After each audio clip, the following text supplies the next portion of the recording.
Imagine working a job where society basically treats you like a literal arcade machine. Right. You know, they drop a quarter in the slot, they get the service they want, and then they pretend you just completely cease to exist the very second they walk away. Like you just power down or something. Exactly. Like you don't have a physical body that gets tired, you don't have rent to pay, and you definitely don't have a voice. Yeah, it's total erasure. It really is. So today we are looking at how a marginalized community built a groundbreaking publication to basically smash that arcade machine to pieces.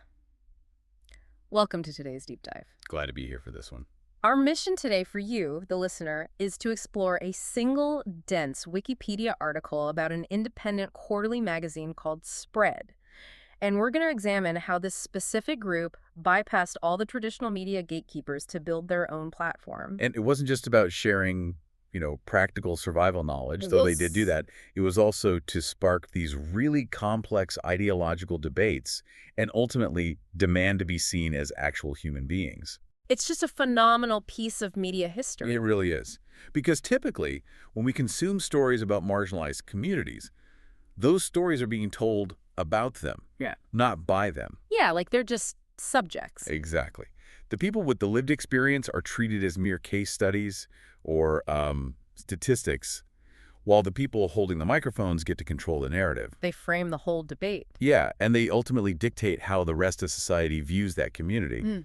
But Spread is the documentation of a moment where a specific group decided they were entirely done waiting for a seat at the table. They just built their own table. They absolutely did. Okay, let's unpack this. Because when I first dug into these sources, I kind of expected to find this tiny underground zine, photocopied in someone's basement or something. A lot of people assume that. Right.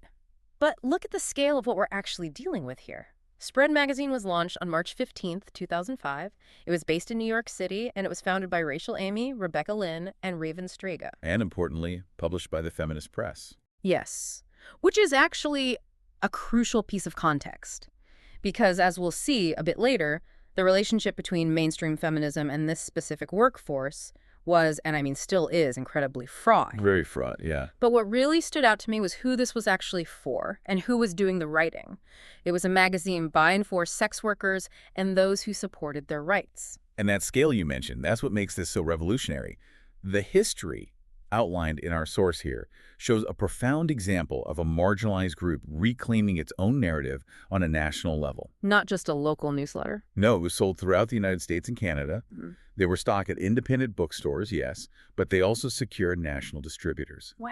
They were placing themselves right on the newsstand, literally shoulder to shoulder with mainstream lifestyle and political publications. They did not hide. Which is such a bold, almost aggressive move. And it completely reframes the question of why this specific publication needed to exist in the first place. Absolutely. Like when I was looking through the types of articles they publish, the best analogy I could come up with is that Spread reads like this strange, brilliant hybrid between a professional trade journal and like a grassroots advocacy zine. That is a highly effective way to conceptualize it, actually. Because if you think about a standard trade journal, they're usually entirely functional. Right, like a magazine for dentists or something. Exactly. If you read a journal for plumbers or electricians, it tells you how to do your job or tells you how to navigate new industry regulations, what tools are on the market, that sort of thing. Very nuts and bolts. Very. But zines, on the other hand, are historically rooted in pure ideology. They're manifestos. They basically say, here's what is wrong with the world, and here's how we change it. And Spread merged those two completely distinct formats. Because the articles were written by readers, by figures from academic, cultural, and literary backgrounds. But the crucial, undeniable point is that the vast majority of contributors were current or former sex workers. They're the ones holding the pen. Yeah, and there's this one powerful quote from a co-editor in the source material that just perfectly captures the underlying mission. They said the goal was for the general public to start considering sex workers as real people rather than mythical beasts who only come to life when someone drops a quarter into a slot.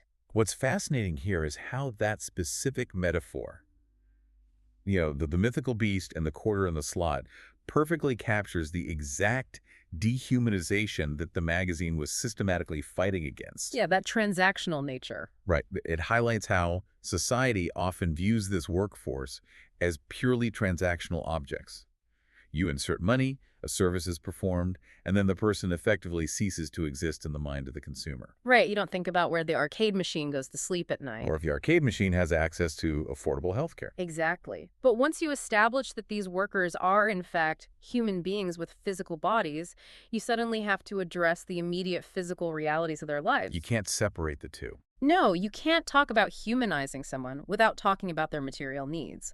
And the source notes, they publish news, features, health columns, and resources specifically related to the sex industry. And by focusing on the mechanics of physical working conditions, healthcare, and housing needs, they essentially forced society to confront the human reality behind the industry.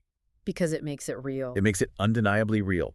When you publish a health column or an article about navigating dangerous labor environments, you are inherently demanding that the reader recognizes the physical body and the psychological well-being of the worker. Right, it strips away the fantasy. It strips away the fantasy, it strips away the moralizing, and it leaves you with the worker who is just navigating labor conditions. Which naturally leads us to how they actually operated on the ground. Because having grand philosophical goals is one thing, right? But Spread was actively implementing change. Here's where it gets really interesting. Yeah, their operations were unique. They had this highly specific and frankly astonishing philanthropic model. They didn't just sell magazines to raise awareness. They donated 15% of each print run directly to the workplaces and outreach organizations that sex workers actually utilized. Just consider the logistics of that for a moment. Print margins for independent magazines are notoriously razor thin. Oh, yeah. Simply keeping the lights on is a massive struggle. So to commit 15% of your physical product, your actual inventory, to be distributed as a free resource within the community, it shows a deep structural dedication to practical impact over pure profit. They were physically moving boxes of knowledge into the underground spaces where they were needed most. Exactly. But okay, the detail in the source that I really want to push back on, or at least have us dissect a bit, is the tax outreach program. The source mentions this program run by Audacia Ray, who was an executive editor at the magazine. Now, wait, I have to stop you there, listener, because you might be feeling some cognitive dissonance. Teaching tax compliance sounds great in theory, but we're talking about a heavily stigmatized, often criminalized industry. It definitely raises some eyebrows. Right. The assumption is usually that if you operate in a shadow economy, your primary goal is to stay entirely off the government's radar. You deal in cash, you fly low, and you absolutely avoid the IRS. Keep your head down. Exactly. So why would a magazine for sex workers run an outreach program explicitly encouraging them to run toward the IRS? Isn't telling these workers to voluntarily put their names on federal tax documents incredibly dangerous? It sounds like a brilliant paradox, doesn't it? It really does. But it actually reveals a deep misunderstanding of how federal systems operate. The IRS fundamentally does not care about the moral or legal status of how you make your money. They just want their cut. They simply want their cut. The tax outreach program taught workers the actual mechanics of filing as independent contractors without triggering legal self-incrimination. Oh, wow. So they found a workaround. Basically, they taught them how to legally categorize their income, perhaps under umbrella terms like consulting or entertainment, effectively using the tax code as a shield rather than letting it be used as a weapon against them. So they were teaching them the mechanics of everyday survival in a modern economy. Because if you operate entirely in a shadow economy, I mean, sure, you might successfully avoid paying taxes, but you also completely cut yourself off from the basic scaffolding of civic life. Think about what it takes to function in modern society. Try renting a legitimate apartment without a W-2 or a tax return. Yeah, good luck. Try getting a car loan or a mortgage or simply applying for a basic credit card. Without a verifiable financial history, you are structurally locked out of upward mobility and stability. You remain vulnerable. Entirely vulnerable. By advocating for and teaching the mechanics of tax compliance, Spread wasn't just preaching a mundane civic duty. They were giving workers the tangible tools to integrate into the formal economy. It's essentially them planting a flag and saying, you are a worker, you are generating income, and you have the absolute right to exist in the formal economy, just like a freelance graphic designer or an independent contractor. It connects directly to the broader picture of labor rights and civic integration, because knowledge is most valuable when it is applied practically. Right. Theory only goes so far. Exactly. Yeah. A high-level philosophical argument about human rights is important, but showing someone exactly how to fill out a 1099 tax form so they can finally sign a lease on a safe, secure apartment, That is life-altering. It shifts the entire paradigm. It shifts it from criminal evading the system to citizen participating in the system. So we have this publication doing incredible practical good. They're providing tangible health resources, housing information, tax help, and giving a marginalized community a national voice. You would naturally think that anyone advocating for women's rights and empowerment would just champion this project. You would think so. But of course, history is rarely that simple. Which brings us to the intense ideological backlash the publication faced, specifically from outside its own immediate community. And it is vital here that we look at exactly how our source outlines this conflict. Focusing purely on the mechanics of the debate as it was recorded, Yeah. we need to explore the specific friction between this publication and broader feminist movements. Absolutely. And just to be totally clear to you listening, we are not here to take a side or endorse a specific viewpoint. We just need to impartially report on this clash because it was a massive defining part of the magazine's existence. It was unavoidable for them. Yeah. And the core criticism detailed in the Wikipedia article is that because Spread was fundamentally rooted in the sex workers' rights movement, it faced heavy, sustained criticism from branches of feminism that hold the belief that sex work is inherently degrading. If we connect this to the bigger picture, the source describes the perceptions within feminist circles as being incredibly polarized. It essentially presents two highly distinct, practically immovable paradigms. Okay, let's break those down. On one side of the ideological divide, you have the framework that views sex workers as fully empowered agents, individuals who are using their sexuality and their labor in positive, unassailable ways. Right. And the other side of that divide. On the other side, you have the framework that views sex workers as inherently victims of a job that degrades them by its very nature, regardless of the individual worker's personal feelings of agency or empowerment. So they're just two completely incompatible frameworks for viewing the exact same industry. Fundamentally incompatible, yeah. And the source material highlights the friction between these two camps with some incredibly sharp language. It notes that most feminist dialogues about sex work during this time sounded more like monologues. Monologues, yeah, that's a very specific word choice. It is. It explicitly points out that defensiveness, mischaracterizations, and willful ignorance abounded. And this is a phrase that really sticks out to me, making casualties of complexity and nuance. Casualties of complexity and nuance.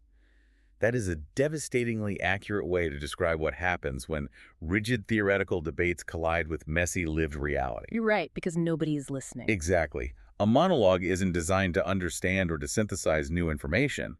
A monologue is only designed to broadcast a pre-existing belief. It's like a group of architects aggressively debating the theoretical load-bearing math of a bridge in a conference room, completely ignoring the construction workers who are currently standing on that actual bridge, pointing out a giant crack in the concrete. That's a great analogy. You have people engaged in high-level theoretical ideology and the actual lived practical experiences of the workers. You know, the people writing for Spread, they end up getting completely drowned out by the noise of the debate about them. Which brings into focus why the sheer existence of the magazine was so disruptive. Spread forced an interruption of those monologues. It made them look at the bridge. Exactly. It presented the messy, nuanced, complex reality of the workers themselves. The writers in the magazine didn't fit neatly into either the perfectly empowered, flawless agent box, nor did they fit into the helpless, tragic victim box. They were just people. It just presented human beings navigating a complex, often dangerous labor environment. But navigating that labor environment while simultaneously fighting those intense ideological battles and doing the physical heavy lifting of running an independent print magazine, I mean, that takes a monumental toll on a human being. It's entirely unsustainable for most. So what does this all mean for the ultimate fate of the publication? Well, the source tells us that on August 30th, 2010, Spread officially ceased printed publication. Which is unfortunately a pretty common trajectory for independent, grassroots media. But the specific reasons cited for its closure are quite revealing, and they diverge from the standard narrative a bit. Yes, and this was a truly surprising fact to uncover. You always assume indie magazines fold simply because they run out of money, right? That's usually the culprit. And yes, the source does cite financial issues, but the article explicitly notes that it wasn't just a lack of capital that killed Spread.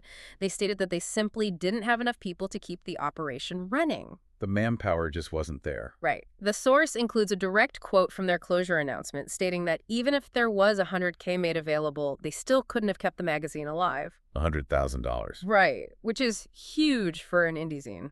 This raises an important question about the nature of grassroots organizing and the reality of activist burnout.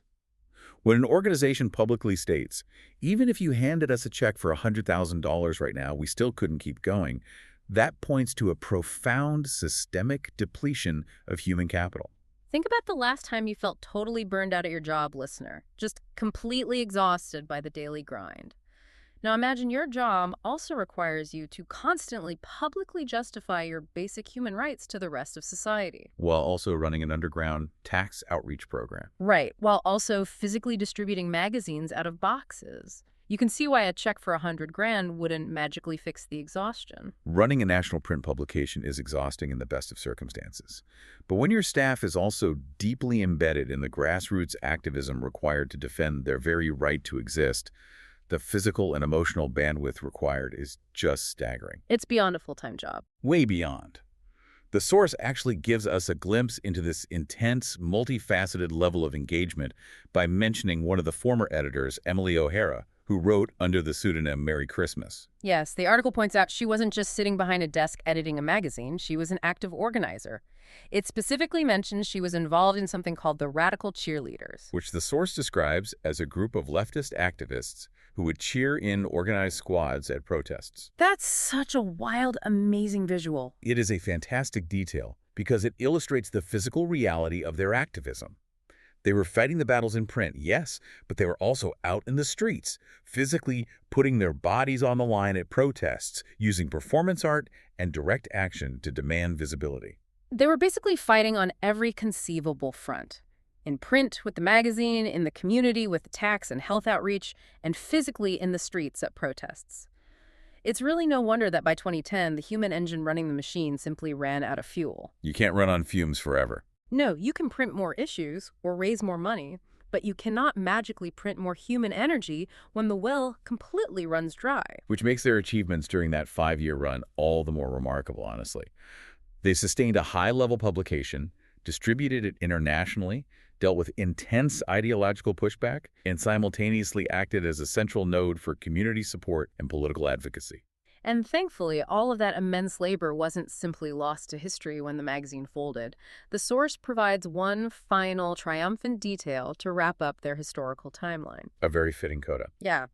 On March 15th, 2015, which was exactly 10 years to the day after the magazine first launched, the feminist press released a 368-page book.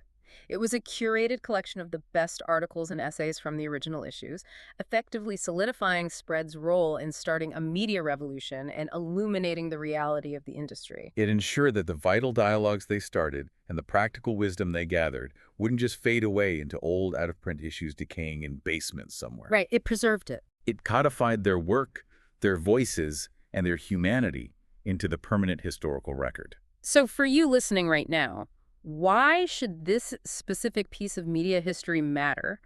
Why does a deep dive into a defunct mid-2000s magazine hold weight today? Because Spread is an absolute masterclass in how a marginalized community can stop asking for permission. They didn't wait around for anyone. They bypassed the traditional gatekeepers to reclaim their own narrative. They didn't just ask for better treatment from society, they built the practical, tangible support systems like tax outreach and health resources to manifest that treatment themselves. Right. And most importantly, they demanded complexity. They refused to be reduced to mythical beasts waiting for a quarter in a slot and instead demanded to be seen as full, nuanced human beings. They proved that when marginalized voices control the printing press, the resulting narrative is inevitably richer, more practical, and far more human than anything an outside observer could ever produce. It is an incredible legacy. But it also leaves us with a lingering, somewhat heavier thought to chew on as we wrap up today. We noted that Spread ultimately folded not just for financial reasons, but because they physically and emotionally lacked the manpower to sustain it. The creators were simply fundamentally burned out. The human cost was just too high. Exactly. So consider this as you look around at the media landscape today. How many other vital grassroots platforms Platforms that are doing the grueling, necessary work of giving voice to the voiceless are currently teetering on the edge of collapse simply because the immense emotional and physical labor required of their creators is completely unsustainable in the long term. It is a sobering reminder that while raising our voices might be free, sustaining those voices over the long haul always comes at a significant human cost. Something to mull over as you explore the media you rely on today. Thank you so much for joining us on this deep dive. Keep asking questions, keep looking beyond the monologues, and always keep seeking out multiple perspectives.